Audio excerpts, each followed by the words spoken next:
Hi friends, welcome back to G K Kanu's kitchen. ಇವತ್ತು ನಾನು ತುಂಬಾ ಹೊಸ ರೀತಿಯಲ್ಲಿ ಈ ಥರ ಮಸಾಲಾನ ರೆಡಿ ಮಾಡಿಕೊಂಡು ಈ ಥರ ಮೊಟ್ಟೆ ಪಲ್ಯನ ಮಾಡ್ತಾಯಿದ್ದೀನಿ. ಈ ಮೊಟ್ಟೆ ಪಲ್ಯ ರುಚಿ ತುಂಬಾ ಚೆನ್ನಾಗಿರುತ್ತೆ.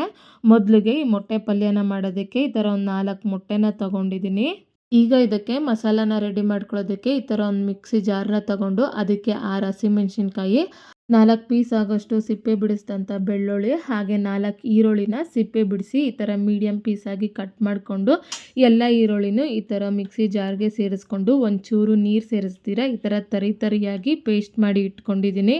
ಈಗ ಈ ಮೊಟ್ಟೆ ಪಲ್ಯನ ಮಾಡೋದಕ್ಕೆ ಈ ಥರ ಒಂದು ಪ್ಯಾನ್ನ ತೊಗೊಂಡು ಸ್ಟವ್ನ ಆನ್ ಮಾಡಿ 3-4 ಟೇಬಲ್ ಸ್ಪೂನ್ ಆಗೋಷ್ಟು ಎಣ್ಣೆನ ಹಾಕಿ ಎಣ್ಣೆನ ಪ್ಯಾನ್ ಫುಲ್ಲು ಈ ಥರ ಸ್ಪ್ರೆಡ್ ಮಾಡಿಕೊಂಡು ನಾವು ತಗೊಂಡಿರುವಂಥ 4 ಮೊಟ್ಟೆನೂ ಈ ಥರ ಒಡೆದು ಸೇರಿಸ್ಕೊತಾ ಇದ್ದೀನಿ.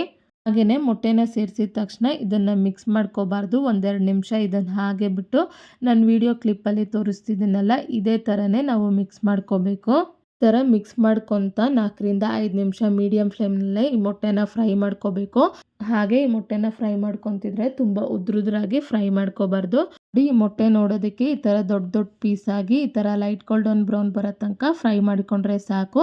ಈ ಥರ ಫ್ರೈ ಮಾಡ್ಕೊಂಡಾದ್ಮೇಲೆ ಈಗ ಈ ಮೊಟ್ಟೆನ ತೆಗೆದು ಸಪ್ರೇಟಾಗಿ ಈ ಥರ ಒಂದು ಪ್ಲೇಟ್ಗೆ ಇಟ್ಕೊಂಡು ಅದೇ ಕಡೆಗೇ ಮತ್ತೆ 3-4 ಟೇಬಲ್ ಸ್ಪೂನ್ ಆಗೋಷ್ಟು ಎಣ್ಣೆನ ಹಾಕಿ ಎಣ್ಣೆ ಕಾದ್ಮೇಲೆ ಆಲ್ರೆಡಿ ನಾವು ರುಬ್ಬಿಟ್ಟಂಥ ಹಸಿಮೆಣ್ಸಿನ್ಕಾಯಿ ಮತ್ತು ಈರುಳ್ಳಿ ಪೇಸ್ಟ್ನ ಸೇರಿಸಿ ಈಗ ಒಂದು ಸಾರಿ ಇದನ್ನು ಮಿಕ್ಸ್ ಮಾಡ್ಕೊತಾ ಇದ್ದೀನಿ. ಈ ಥರ ಮಿಕ್ಸ್ ಮಾಡ್ಕೊತಿದ್ರೆ ಈರುಳ್ಳಿಯಲ್ಲೆಲ್ಲ ಈ ಥರ ನೀರು ಬಿಟ್ಕೊಳ್ಳುತ್ತೆ. ಈ ನೀರೆಲ್ಲ ಫುಲ್ಲು ಡ್ರೈ ಆಗಿ ಈರುಳ್ಳಿ ಮತ್ತು ಹಸಿಮೆಣ್ಸಿನ್ಕಾಯಲ್ಲಿರುವಂಥ ಹಸಿ ವಾಸನೆ ಎಲ್ಲ ಹೋಗಿ ಈ ಥರ ಲೈಟ್ ಗೋಲ್ಡನ್ ಬ್ರೌನ್ ಬರೋ ತನಕ ಫ್ರೈ ಮಾಡ್ಕೊಂಡಾದ್ಮೇಲೆ ಈಗ ಇದಕ್ಕೆ ನಾವು ಆಲ್ರೆಡಿ ಫ್ರೈ ಮಾಡ್ಕೊಂಡು ಇಟ್ಕೊಂಡಂಥ ಮೊಟ್ಟೆನ ಸೇರಿಸ್ಕೊತಾ ಇದ್ದೀನಿ. ಹಾಗೆ ರುಚಿಗೆ ತಕ್ಕಷ್ಟು ಪುಡಿ ಉಪ್ಪು, ಹಾಗೆ 2 ಟೇಬಲ್ ಸ್ಪೂನ್ ಆಗೋಷ್ಟು ಸಣ್ಣದಾಗಿ ಕಟ್ ಮಾಡಿದಂಥ ಕೊತ್ತಂಬರಿ ಸೊಪ್ಪನ್ನ ಸೇರಿಸ್ಕೊಂಡು ಇನ್ನೊಂದು ಸಾರಿ ಇದನ್ನು ಮಿಕ್ಸ್ ಮಾಡ್ಕೊತಾ ಇದ್ದೀನಿ. ಈ ಥರ ಮಿಕ್ಸ್ ಮಾಡ್ಕೊತ ಇನ್ನೂ 1 ನಿಮಿಷ ಲೋ ಫ್ಲೇಮ್ನಲ್ಲೇ ಈ ಮೊಟ್ಟೆನ ಫ್ರೈ ಮಾಡಿಕೊಂಡು ಸ್ಟವ್ನ ಆಫ್ ಮಾಡಿಕೊಂಡ್ರೆ ಮೊಟ್ಟೆ ಪಲ್ಯ ಈ ಥರ ರೆಡಿ ಆಗುತ್ತೆ. ಈ ಮೊಟ್ಟೆ ಪಲ್ಯನ ಈಗ ಸರ್ವಿಂಗ್ ಪ್ಲೇಟ್ಗೆ ತೊಗೊತಾ ಇದ್ದೀನಿ.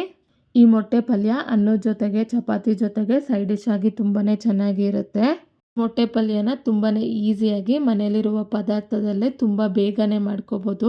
ಇದು ರುಚಿ ಅಂತೂ ತುಂಬಾ ಚೆನ್ನಾಗಿರುತ್ತೆ. ಈ ರೆಸಿಪಿನ ನೀವು ಒಂದ್ಸರಿ ಟ್ರೈ ಮಾಡಿ ನಿಮ್ಗೆ ಹೇಗೆ ಬಂತು ಅಂತ ನನಗೆ ಕಮೆಂಟ್ ಬಾಕ್ಸ್ನಲ್ಲಿ ತಿಳಿಸಿ. ಹಾಗೆ ನಿಮ್ಗೆ ಯಾವುದೇ ರೆಸಿಪಿ ಬೇಕಾಗಿದ್ದರೂ ಕಮೆಂಟ್ ಬಾಕ್ಸ್ನಲ್ಲಿ ಕಮೆಂಟ್ ಮಾಡಿ. ಹಾಗೆ ಈ ರೆಸಿಪಿ ನಿಮ್ಗೆ ಇಷ್ಟ ಆದಲ್ಲಿ ಲೈಕ್ ಮಾಡಿ, ಶೇರ್ ಮಾಡಿ, ಸಬ್ಸ್ಕ್ರೈಬ್ ಮಾಡಿ.